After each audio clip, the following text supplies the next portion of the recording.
Why did the stock market go to school? Because it wanted to get a little more liquidity. Now, let's dive into the world of bulls and bears without getting gored or mauled.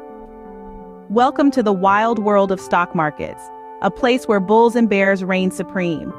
But before you start picturing an actual bull and a bear, let me clarify. These are terms used to describe market trends. Imagine a bull with its horns thrusting upwards. This represents a bull market, a scenario where prices are rising or are expected to rise. On the other hand, picture a bear swiping down with its paws. This signifies a bear market, a situation where prices are falling or are expected to fall. Think of it as a giant tug of war, with the bull and bear each pulling a rope. This rope, it's the stock prices swinging back and forth based on who's pulling harder. So if you're caught between a bull and a bear, you're probably in the stock market. Did you hear about the guy who converted his entire fortune into stocks? He wanted to stock up his wealth. Now let's figure out which dance you'd like to do in the stock market. When it comes to trading, there are a few dance styles you can choose from. First, we have the day trading, which is like a quick tango. It's fast, it's intense, and it's all done within a day. You buy and sell stocks within the same trading day, trying to capitalize on short-term market fluctuations. Next up is swing trading, the waltz of the trading world.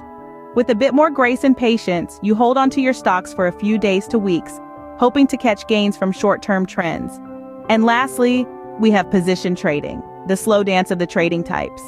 Here, you're in it for the long haul, holding on to positions for months to years, betting on long-term performance.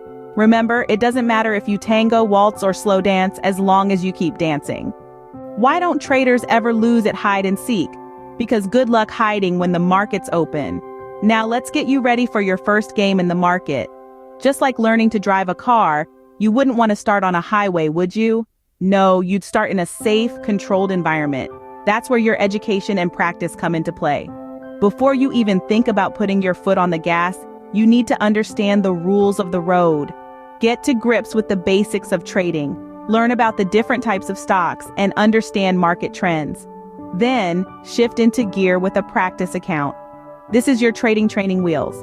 You can make trades, monitor the market, and even make a few mistakes, all without risking a penny. Just remember, every great driver was once a learner. So put on your seatbelt, start your engine, and let's get ready to drive. Why did the gardener become a trader? Because he had a knack for growing green.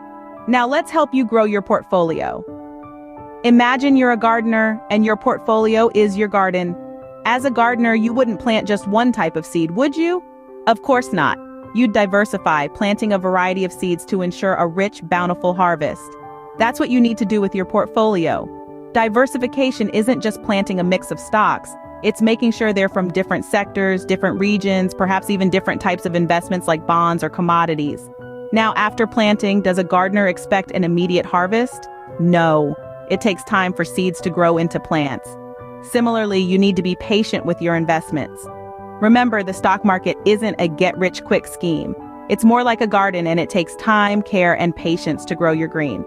So remember, you don't need a green thumb to grow your portfolio, just a little patience and diversification. Don't forget to like, comment, share, and subscribe for more stock market wisdom.